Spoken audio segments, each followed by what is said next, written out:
काम ऊर्जा का रूपांतरण। आज के सामान्य मनुष्यों द्वारा काम वासना को बहुत गलत समझा गया है। हमारा मन हमेशा काम वासना में ही रहना चाहता है। हम कितना भी आध्यात्मिक होने की कोशिश क्यों न कर लें, परंतु हमारा मन आध्यात्म में से भी काम वासना को ढूंढ ही लेता है। इसीलिए वासना से भरे मनुष्य की यात्रा भाव शरीर अर्थात आकाश शरीर पर ही रुककर रह जाती है और वह मनुष्य इसी भाव शरीर में ही उलझा रह जाता है। देखिए, काम वासना का जंजाल न केवल हमारे मन का खेल है, बल्कि हमारे सेक्स सेंटर का प्रभाव है, जो हमारे शरीर के कई बिंदुओं पर होता है।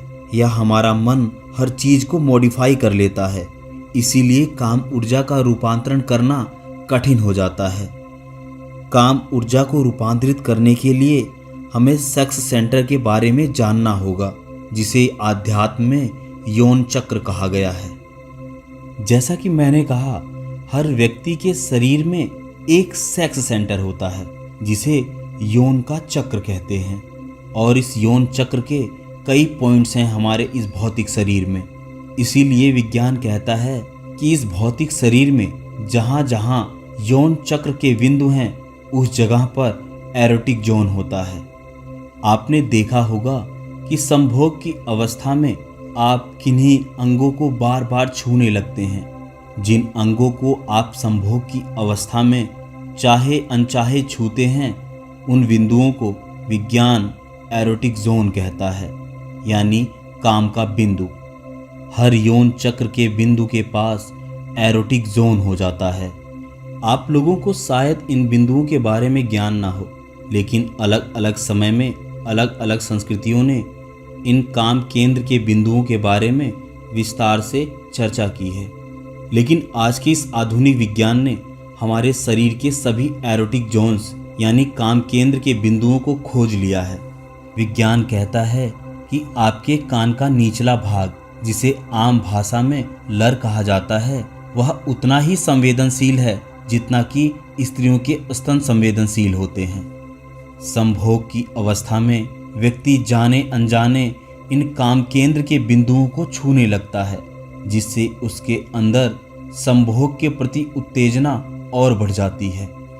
इसीलिए आपने देखा होगा कि बहुत से ऋषि मुनि और साधुओं के कान फटे होते हैं और छिदे भी होते हैं। अर्थात यदि किसी साधु के कान फटे हुए हैं या उसके कान छिदे हुए हैं, तो इसका अर्थ यह होता है कि उस साधु ने अपने काम केंद्र के बिंदु के साथ छेड़छाड़ की है, यानी उस साधु ने यौन के बिंदु को प्रभावित करने की कोशिश की है, जिससे वो और ज़्यादा आध्यात्म में उतर सके, वासनाओं से दूर हो सके। क्योंकि ये एरोटिक जोन, ये पॉइंट व्यक्ति को संभोग के प्रति और वासनाओं के प्रति आगे प्रोत्साहित करते हैं। यदि आप महात्मा बुद्ध की फोटो देखें, महावीर की फोटो देखें, तो आप देखेंगे कि उनके कान का निचला हिस्सा बहुत लंबा है और उनके कंधे को छूता है। कान का लंबा होना इस बात का सूचक है कि व्यक्ति के अंदर काम ऊर्जा बहुत भरी हुई है और यही काम ऊर्जा आगे चलकर रूपांतरित होगी। यही ऊर्जा आगे चलकर कुंडलिनी बनेगी और व्यक्ति का विकास होगा। वह अपने आकाश शरीर, जिसे भाव शरीर भी कहते हैं, उससे आगे बढ़कर सूक्ष्म शरीर की ओर गति करता है। वैसे तो मनुष्य के शरीर में बहुत से चक्र हैं, परंतु 7 चक्रों को ही प्रमुख माना गया है और इन सभी चक्रों के इर्द गिर्द बहुत से बिंदु होते हैं। हर चक्र के पास के बिंदु उस चक्र को भली भांति प्रभावित करते हैं। उन बिंदुओं में परिवर्तन करने से व्यक्ति के शरीर में भी बहुत से परिवर्तन आते हैं। इसीलिए मनुष्य को चक्र और चक्र के आसपास के बिंदुओं के बारे में ज्ञान होना चाहिए, तभी वह अपने अंदर असाधारण परिवर्तन कर सकता है। इसीलिए तो आध्यात्म और योग कहते हैं कि मनुष्य के शरीर में सभी संभावनाएं हैं, केवल मनुष्य को उन संभावनाओं पर काम करने की आवश्यकता है। मनुष्य के शरीर के ऐसे बहुत से पॉइंट हैं जो बहुत ही ज़्यादा संवेदनशील हैं। इन पॉइंटों पर आकर व्यक्ति की ऊर्जा अटक सी जाती है। इसीलिए तो व्यक्ति के शरीर के हर चक्र को सक्रिय करने के लिए योग में बहुत सी मुद्राएं बताई गई हैं। इन मुद्राओं के अभ्यास से शरीर के विभिन्न बिंदुओं पर प्रभाव करके असाधारण बदलाव लाया जा सकता है। बहुत से लोग कहते हैं कि योग आसनों से क्या होता है, ये बहुत सी मुद्राएं क्यों की जाती हैं। देखिए, हर योग आसन और योग मुद्रा शरीर के विभिन्न बिंदुओं पर प्रभाव डालने के लिए ही इजाद की गई है। इन बिंदुओं को प्रभावित करके ही सोई हुई ऊर्जा को सक्रिय किया जाता है और इस सोई हुई ऊर्जा को रूपांतरित करके मनुष्य अपने जीवन में अपनी यात्रा को आगे बढ़ाता है। एग्जाम्पल के लिए बहुत से लोग कहते हैं कि शीर्षासन करने से क्या होता है। देखिए, शीर्ष आसन करने से आपकी ऊर्जा का प्रवाह ऊर्ध्वाधर हो जाता है, अर्थात शीर्ष आसन से आपकी काम ऊर्जा पर सीधा प्रभाव पड़ता है।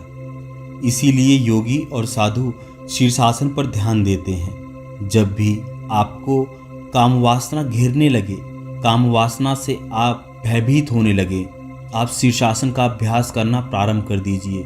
इससे जो ऊर्जा नीचे की तरफ बह रही थी, वही ऊर्जा अब उल्टी हो जाएगी, अर्थात ऊपर की तरफ बहने लगेगी, क्योंकि शीर्षासन में आपने अपने आप को सिर के बल कर दिया है।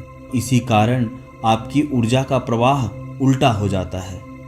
अब आप कहेंगे कि आप ऐसे कैसे कह सकते हैं। देखिए, हमारी यह आदत है कि हम अपनी ऊर्जा को नीचे की तरफ ही बहाते हैं और हमारे शरीर की यह आदत खत्म नहीं होती। इसलिए जब हम शीर्षासन करते हैं तब भी ऊर्जा का गमन नीचे की ओर ही होता है, लेकिन क्योंकि अब हम उल्टे अर्थात सिर के बल हैं, तो भी ऊर्जा का गमन नीचे की तरफ ही हो रहा है। लेकिन अब स्थिति पलट चुकी है और यह ऊर्जा अब हमारे लिए फायदेमंद हो गई है। इसीलिए योगी ज़्यादातर शीर्ष आसन करते हैं। इसीलिए व्यक्ति के शरीर में उपस्थित जीवन ऊर्जा तप के कारण ही सक्रिय होती है। आप ऐसे ही बैठ जाएं और कुछ भी ना करें तो यह ऊर्जा सोई हुई अवस्था में ही पड़ी रहेगी। इसीलिए योगियों द्वारा हठ योग, जप, तप जैसी विधियां इजाद की गई, जिससे वह अपनी सोई हुई ऊर्जा को सक्रिय कर सके। काम ऊर्जा का रूपांतरण करने से पहले हमें काम ऊर्जा को समझना होगा। दोस्तों, काम ऊर्जा जैसी तो कोई चीज होती नहीं है। ऊर्जा एक है और यह हमेशा एक समान ही रहती है हर परिस्थिति में। व्यक्ति के अंदर उपस्थित जीवन ऊर्जा एक है, लेकिन यह बहुत सी दिशाओं में प्रकट हो सकती है और काम भी उनमें से एक दिशा है। जब जीवन ऊर्जा जैविक हो जाती है तब यह काम ऊर्जा में बदल जाती है, अर्थात व्यक्ति जब अपनी इस जीवन ऊर्जा को नीचे की तरफ बहाता है तब यह ऊर्जा काम ऊर्जा के रूप में बदल जाती है। और जब तक यह ऊर्जा नीचे की तरफ बहती रहेगी तब तक यह ऊर्जा काम ऊर्जा ही कहलाएगी। परंतु जब इसकी प्रवाह की दिशा को ऊर्ध्वाधर गमन कर दिया जाए तब यह ऊर्जा रूपांतरित हो जाती है और इस स्थिति में काम ऊर्जा का रूपांतरण हो जाता है। और काम ही जीवन ऊर्जा का प्राकृतिक प्रवाह है। इसके बिना जीवन का अस्तित्व हो ही नहीं सकता। यह जीवन का निम्नतम स्तर है, आधार है। हमारे शरीर में बह रही यह जीवन ऊर्जा तब तक विध्वंसक है जब तक यह नीचे की ओर प्रवाह करती है, अर्थात शरीर से बाहर निकलने की कोशिश करती है। जब तक यह ऊर्जा नीचे की तरफ बहती है तब तक व्यक्ति कामुक रहता है, लालच उसके मन में भरा रहता है, पद प्रतिष्ठा की भावना रखता है। और जब तक व्यक्ति के अंदर इस तरह की भावनाएं रहेंगी तब तक वह आध्यात्मिक हो ही नहीं सकता। व्यक्ति आध्यात्मिक तभी हो सकता है जब वह ऊर्जा को अपने आप में तटस्थ कर दे। अब प्रश्न यह आता है कि काम ऊर्जा का रूपांतरण कैसे करें। चलिए इसके लिए एक प्रयोग करते हैं। जब भी तुम्हारे मन में काम वासना उठे और जब भी तुम्हें लगे कि काम वासना तुम्हें पकड़ रही है, जकड़ रही है, तब तुम्हें डरने की जरूरत नहीं है। केवल शांत होकर बैठ जाओ। जोर से श्वास को बाहर फेंकना शुरू कर दो। श्वास को भीतर नहीं रखना है, क्योंकि जैसे ही तुम श्वास को गहरा भीतर लोगे, भीतर जाती यह श्वास काम ऊर्जा को नीचे की ओर धकेल देती है और तुम्हारी यह काम ऊर्जा नीचे की ओर गतिशील हो जाती है। जब भी तुम्हें काम वासना पकड़े तो अपने सांसों को केवल बाहर फेंको, जितनी फेंक सकते हो। नाभि को भीतर खींचो, पेट को भीतर लो और श्वास को बाहर फेंको, जितनी भी श्वास आप बाहर फेंक सकते हो। धीरे धीरे अभ्यास होने पर तुम संपूर्ण श्वास को बाहर फेंकने में सफल हो सकते हो। जब सारी श्वास बाहर फेंक जाती है तो तुम्हारे पेट और नाभि वैक्यूम हो जाते हैं, या यूं कहें कि ये शून्य हो जाते हैं। और जहाँ भी कहीं शून्य हो जाता है वहाँ आसपास की ऊर्जा शून्य की तरफ प्रवाहित होने लगती है। शून्य खींचता है क्योंकि प्रकृति शून्य को बर्दाश्त नहीं कर सकती, शून्य को भरती है। ठीक ऐसे जैसे तुम्हारी नाभि के पास शून्य हो जाए तो मूलाधार से ऊर्जा तत्क्षण नाभि की तरफ उठने लगती है और तुम्हें बहुत अच्छा लगेगा जब तुम पहली बार यह अनुभव करोगे। इस स्थिति में तुम पाओगे कि सारा तन एक गहन स्वास्थ्य से भर गया है। तुम्हें इस अवस्था में एक अलग ही ताजगी महसूस होगी क्योंकि अब ऊर्जा का रूपांतरण शुरू हो चुका है। इस स्थिति में तुम ज़्यादा शक्तिशाली महसूस करोगे और तुम्हें ऐसा महसूस होगा जैसे तुम गहरी नींद के बाद उठे हो। एक ताजगी का अनुभव होगा। इसके लिए तुम्हें अलग से समय निकालने की आवश्यकता नहीं है। तुम इसे अपनी दुकान पर बैठ के भी कर सकते हो। तुम इसे कहीं पर कैसे भी कर सकते हो, चलते फिरते कर सकते हो, उठते बैठते कर सकते हो।